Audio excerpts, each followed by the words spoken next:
Developing awareness into your current situation gives you the chance at critically evaluating your current attitude and where it is you want to be at. It provides you the opportunity to gain situational awareness and helps you understand what made you get into that position in the first place. After which you reverse engineer the process and create a direction you do want to get in, while initiating every milestone objective needed to attain your dream reality. This intelligent way of looking into your environment develops wisdom into your decision making, initiating trends to analyze success, eventually creating a network of core guidelines like a spiderweb connecting all your realizations together. Often we know what we want or what we have to do to achieve our goals. We lose sight of our goal because of our fluctuating emotions and life responsibilities. Most of us lose the opportunity to reflect day to day, while others try to directly influence their level of awareness through their own self-perception rituals such as meditation, prayer, notes, or objectives. When we make mistakes, most of us think that something has gone wrong, but this is because of our attachment to the physical result.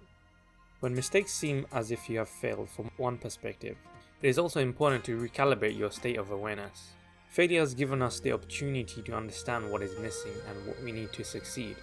More often than not, as we evaluate our performance, it provides us a chance to see that our previous understanding may have been lacking, or that we may have areas to improve upon.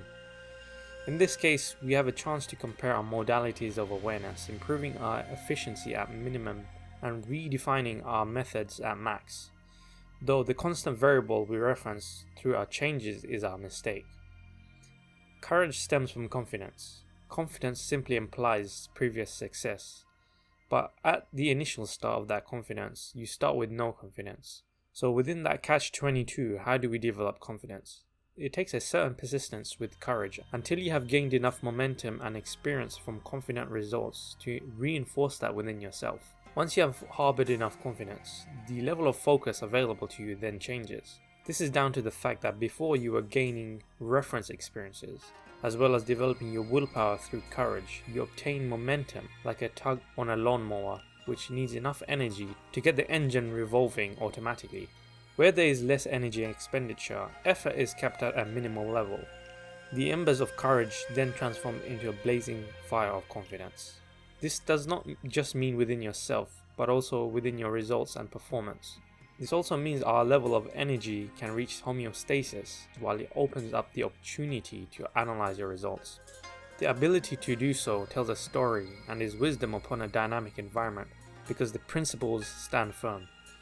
When certain laws or principles start to form, which can be applied to many different environments, you gain situational awareness because of the free energy now available to you from the momentum of confidence. Aside from your critical thinking skills, your level of focus now can increase as you improve the level of free energy to tap into. Trying on different psychological hats is the key to empathy and requires you to simultaneously take on an unbiased perspective. This is very similar to what method actors do. The actor becomes immersed in the character's point of view, allowing them to emulate the energy that they want, emotions, and mindset to represent the spirit of the personality. This is the same process when a person suggests the fake it till you make it mantra to someone who's trying to build or foster confidence. To the surprise of most, if a person is able to transfer the character's perspective they are trying to embody, they can encapsulate some of the features of their own character. But to channel such features means they have to disconnect from their current perspective, which means to let go of their mental scripting and personal philosophy, at least temporarily, that they have held up to that point.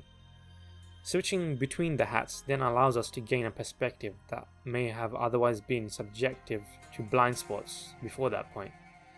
This is a crucial milestone to achieve, as the next stage becomes more technical without it, and that is developing the space for the unknown. Keeping an intentional space for the unknown grants the opportunity to cover blind spots as well as gaining an awareness for potential unfamiliar outcomes. It becomes important to consider the unknown, as preparing for every likely outcome affords a chance to predict disaster recovery pathways. With the same value as innovation and the momentum from trends, the unknown provides a chance to speculate negative and positive outcomes, helping individuals and organizations stay ahead of the curve. Gaining a comprehensive understanding of your environment assists in understanding your potential timelines. So when you retrospectively come back to your ideas, you will have gained a deeper level of awareness through maturing your understanding and weaving your knowledge with confidence by way of your experience.